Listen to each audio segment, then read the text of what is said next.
Hello, Suns fans. This is Suns Latest. I am Rich Rubin. Today's lucky basketball autograph from the 1977 basketball that I carried around with me as a child.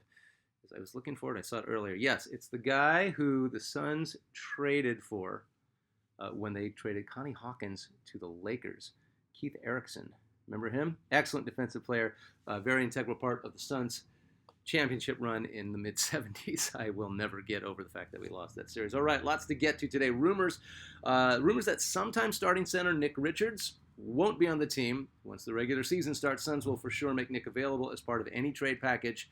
And it doesn't matter who, it doesn't matter what. He's been mentioned in a possible Jonathan Kuminga trade. I know we are beating a dead horse with Kuminga, but it won't go away because Kuminga is still very much a part of a possible trade package to the Suns, and along with the Kings, the Suns are one of the two teams that have made it very clear to the Warriors that they're interested in Kuminga. Also, Iguodala impressed and surprised in Summer League. Suns will most likely go with him as the main backup to hopefully healthy and projected starting center Mark Williams.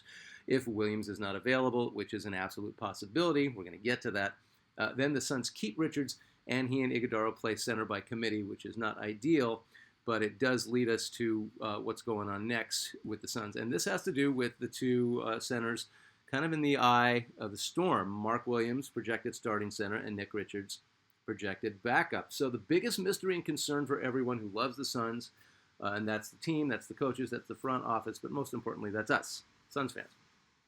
Injuries. And you can't bring up Mark Williams without bringing up injuries and how he has not been on the court as long as everybody wants him to. Ankle sprains, injuries and surgeries on his thumb, and not a clearly defined lower back issue that keeps him on the bench. So, if Mark Williams is healthy, then he can for sure be a 15 and 11 center.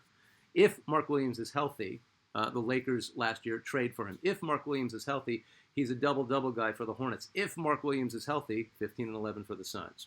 He is more talented than Ayton. I'm going to die on that hill. And I guarantee more motivated. I think at this point, he has something to prove. So he was effective. Let's go back really quick with Ayton. He was effective as long as he was told what to do and where to go and how to play. And sometimes that didn't even work. And he had Chris Paul and Devin Booker and Monty Williams telling him to do all these things, and sometimes it still didn't work. But he was effective. A healthy Mark Williams will make you say, see, that's what Ayton could have been. That's what Mark Williams will do for you if he's healthy. So let's go back a second to last season. Remember last season, Lakers rescinded their trade, brought Mark Williams to the Lakers, and would send Dalton Connect, really popular and high-scoring rookie, to Charlotte. And the Laker fans didn't like that. Connect was really popular. He still is. He just doesn't get on the court a whole lot. So Williams gets back to Charlotte after he fails the Laker physical. There's a reason for that. What does he do? Puts up a double-double. The stigma is real. So now Mark Williams is, well, that's the guy that's always injured, right? Is he? Maybe it's time that that's not the stigma for him anymore. But that is what we think when we hear his name. But he can also really play. And a motion offense, not running, not 7 seconds or less, but a motion offense is probably going to be put in. This is just speculation. Probably going to be put in this coming season, only because the ball is going to be in Booker and Jalen Green's hands. Instead of just running and gunning, maybe trotting up the court a little bit more just to see what the defense is going to give them. Because Booker is pretty good with ISO, even though that's kind of a danger word right now. I don't want to use ISO, considering the ISO hell that was last year. But I have a feeling that's what Coach Ott is going to implement. So if the Suns do that, there's going to be opportunities for Book and Green and Gillespie to get the ball down low for Williams to do his thing, thereby making him an important part of the offense. So to the bench, I saw Nick Richards play a lot last year, and other than alley-oops and uncontested dunks, he doesn't have much of an offensive game. And to be fair, he came to the Suns in late January of last year. Coach Bud had lost the locker room. KD and Beal, and to a lesser extent Book, at least from what I saw, it looked like they checked out. It was just ISO, ISO, ISO, and it was really boring. He did have 21 and 11 in his debut off the bench, so there's something there. Maybe he didn't know what to do when he gets there midseason in this fustercluck of a team. So maybe, hey, it's a whole new deal. Maybe Nick Richards is this untapped, not, I'm going to say incredible offensive player, but maybe he's untapped. Maybe in a new system, it'll be what we need with him. So you never know. Not talking about rookie center Colin Malowich yet. He's such a project. And if he gets any court time, great. I'm not expecting anything. If he does anything, that's just gravy for us. Side note to all the above. This is the season of wait and see. And speculation, and there's a ton and will be a ton of questions no one has the answers to yet. It is going to be a minute, and that's okay. I like the idea of it's going to be a minute this coming season because we don't know what we got. We have a ton of comments this year. We have a ton of comments on this Suns latest. Okay, so starting with at Gary Oldham I don't care about the other numbers. Trade Grayson Allen to Orlando for multiple second-round picks. Okay, I can get that. Use those second-round picks to get Kuminga plus Nick Richards and Royce O'Neal. Again, Kuminga's not going to die until he's not on the Warriors, and he's not going to be on the Warriors come the regular season. He's going to force his way out of there. He's turned down their offers. They're turning down his demands, so nothing's going to happen there. Yeah, Nick Richards and Royce O'Neal are always going to be discussed when it comes to trades for the Suns. It's just that at least the Warriors, they don't want them, or they haven't expressed any interest. Curious Mind 2525. All right, my man. I like the current makeup of the team based on what the front office had to work with. Kuminga may or may not be that improvement we need. Too many questions I have to be sold on him. Yeah, I think we're all I think we all know what we would get with Kuminga. Yeah, he's still so talented. I go back and forth with this team is a concept, not just a collection of talent. Rich, you pointed out that even with KD and Beal, the Suns regressed the past two seasons. An excellent observation. My instincts tell me that we might witness another bubble year with this team. Interesting observation. New GM, new coach, new players made up the lower draft picks, fringe and or throwaway players. At least the potential is there with the young, hungry talent they have now versus the established types they had before. Book can now show he has become the leader, the team leader, without fear of possibility of offending an ego-laden head coach or a declining superstar. Book and the Suns were a better team, even with a declining Paul and an insolent Ayton, than with the much vaunted and declining KD Beal combo. Fans need to remember it is a sum of all parts, not the individual, that brings success to a team. P.S. Shout out to the important role Ricky Rubio's leadership played in the bubble year, though he was with the Suns only 1 year. I like Ricky Rubio. Pray his health has improved since he retired. My man, thank you. I can't agree on the declining KD, who set a Suns record for highest single-season scoring average, 6th in the league in scoring last year. But I don't know if I want to do Schadenfreude on this, but I do believe that his current team, Houston, is in for a rude awakening with KD. He's going to be great. He's going to get his points. They're going to make the playoffs. They're going to be fine.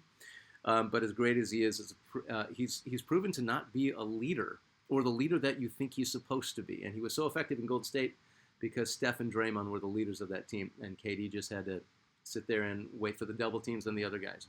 I'm not taking anything away from KD. He's a first ballot Hall of Famer. And I really didn't want to see him go, but I wish he would have been a better fit. He's not a leader. Houston doesn't have one, and they may be looking to him for that. Thank you for the comment. From at Bias Free TV. You got a lot to say, don't you? You guys are drunk on this take. Chris Middleton is a significantly more reliable late-game scorer. I talked a lot about Chris Middleton recently, and there was a rumor that the Suns were front-running to get him. Chris Middleton is a, all caps, significantly more reliable late-game scorer than every single person on the Suns other than Booker and has championship DNA. His IQ is light years beyond Kuminga's. You keep saying 35, but the man's 34. I believe what you're suffering from is recency bias. The Thunder are young, however, almost all other championship teams have some veteran presence. B. Oh, I'm getting letters. Thank you. A 34-year-old in the 90s or 2000s is not the same as 20s 34-year-olds. And Middleton has a few efficient and proficient years remaining to contribute to shot creation, which is something the Suns are lacking. Giddey is a better fit than, C. Giddey is a better fit than both Chris and Kuminga. That's a good point. D. Kuminga is extremely low IQ. I do not agree with that. I just think he wants to get on the court and prove that he's a star. And Kerr knows this, which is why Kerr, dynastic coach, thanks Captain Obvious, sees him as expendable. E. I do respect how often you post, even with your lack of news. No one's drunk. Middleton was great. Availability is a huge factor in going after anyone, and the Bucks let him go because of exactly that. He was their number 2 option, and they let him go for Kuzma. Yeah, he wasn't available. Hammy surgery in 2016, missed 6 months. Off-season wrist surgery in 2022, missed the first 20 games. Later that same season, knee soreness, sat out 18 games. So now we're at half the regular season missed. Last year, between the Bucks and the Wizards, arthroscopic surgery on both ankles in the offseason, and he didn't come back until December. Last year, 23 games for the Bucks, 14 games for the Wizards, total for the season. Worst year of his career, last year with Washington. Hasn't played a full 82 games in 7 years. And you want him over Kuminga? We're both wrong. He was born in 91. He's 33. So 33 years old, coming off both ankle surgery and his worst year. And he hasn't played a full 82 games in 7 years. And you still want him over Kuminga. No one's arguing his intelligence. I like Chris Middleton. But it doesn't matter how smart a player he is if he's on the bench wearing a suit. I agree, I am suffering from recency bias because Middleton has recently been so ineffective. He can't stay on the court. He hasn't averaged 20 points per game in over 4 years. He's not the guy who destroyed the Suns in the finals in 2021. It's not the same guy anymore. And I don't think Middleton, even though I've always liked him, would move the needle for the Suns at this point in his career. Right now, today, you put Middleton on the Suns or Kuminga on the Suns, Kuminga's a better pick. Today. 7 years ago, Middleton. Let's see. Yeah, I also just have this problem with the Suns taking an injury-prone all-star from the Wizards. If you know, you know. Grayson Allen, when given the chance, is an underrated late-game scorer. We've been talking about why Kuminga and Kerr don't mix and how he might be a tough fit with the Suns, but thanks for the reminder. I mean, God, how many have we gone one Suns latest without even mentioning Kuminga's name? I agree that Giddey is a good fit for now. Thank you. We post the Suns' latest Monday through Friday. Hammerton1962. I hate to bring this up, but since you mentioned Mikal Bridges, he took less money, so he wouldn't be such a massive hit in the salary cap. As much as I love Booker, he's never given us a discount. Middleton is great when available. I take a hard pass on Kuminga. I like Giddey, nice player, but I don't think he moves the needle much as far as winning. Thank you for the comment. Oh, guys, keep commenting. I don't care if you rip on me. It's fine. It's nothing personal. Me, as much as I love Bridges, and I've gone on record proving that love, I'll take Booker ahead of Bridges any day. Also, Bridges had a good year in New York, and he wants to stay in the East. I went to Villanova. He was drafted by Phil. He's an East Coast kid. He wants to stay with the Knicks. He's got a good thing going with the Knicks. So, yeah, he made his contract work. Jury is out on Giddey, but he seems like he'd be a good fit. Over all the possible guys to come to the Suns, everybody that we talked about that's somewhat available, I'd want Giddey. And I don't care about his defense. I like the idea of this 6'8" point forward running it. If Kuminga takes the role of second option, then yeah, he's worth it, but he won't. And I think Middleton was great, as I said earlier. Not anymore. So that's kind of where we're at. I don't know what else to tell you. All right, moving on to the 5. So let's see. The other day, I put Suns Legend of the Day on hold because I want to talk about the all-time Suns starting 5 plus a 6th man, and I want you to comment and tell me what you think about how we're going to get this list together. So I started with, I gave you like 15 to 20 and the requirements. We're not going to do it right now. We're going to go over them later, but I did start the all-time starting 5. I don't think these are arguable. I don't think you cannot have these 3 guys in the Suns starting 5 all-time. Paul Westphal, Steve Nash, and Charles Barkley. Nash and Barkley were the only Suns to ever win MVP. Nash got it twice. And Westphal, along with Jason Kidd and Nash, are the only Suns to ever be first-team All-NBA 3 times. And Westphal, I know he didn't win MVP of the league. It was stacked. Well, the league's always stacked. What am I talking about? But Westphal led that team to the finals in 75-76. And Westphal, in my humble opinion, was MVP of that series, even though the Suns lost it. They shouldn't have lost it, and JoJo White got MVP of the finals. But Westphal, in my humble opinion, is arguably the greatest Sun ever. I'm not pitting him against Nash and Chuck. I'm just saying you've got to have him on that first team. So those are my 3 to start. What do you got? Let me know in the comments and Suns latest. You can have a 6-man. I'll go over the reasons. I'll go over like the things they need to even be considered for it. But, you know, Booker's there, KJ's there, Connie Hawkins, Walter Davis, Alvin Adams, Jason Kidd, Stoudemire Chambers, Chris Paul, Sean Marion, Dan Marley, Dick Van Arsdale, Dennis Johnson. Dennis Johnson, 3 years in a row, all defense with the Suns. First team, only player to ever do that with the Suns. Kevin Durant, who I mentioned earlier, highest single-season scoring average in Suns history. There's Larry Nance, there's Charlie Scott, Paul Silas, Goran Dragic, Shaq, Hornacek, Marbury. Forget, Marbury was an all-star and an all-pro while with the Suns. Barbosa, Boris Diaw, Don Buzzi, first Sun ever named to all-defense first team for 2 years in a row. So there's a lot to pick from, but I want to hear what you think. So we'll get going on this, and I have a feeling there's going to be a lot of strong opinions on who's the top 5. So what I'm thinking we're going to do is we're going to come up with the top 5 plus a 6-man, and then we're going to round up, and then we'll do the entire Suns all-time team, like a whole team that you could put on the floor. Let me know what you think. Thank you for watching Suns Latest. We're going to do it again real soon.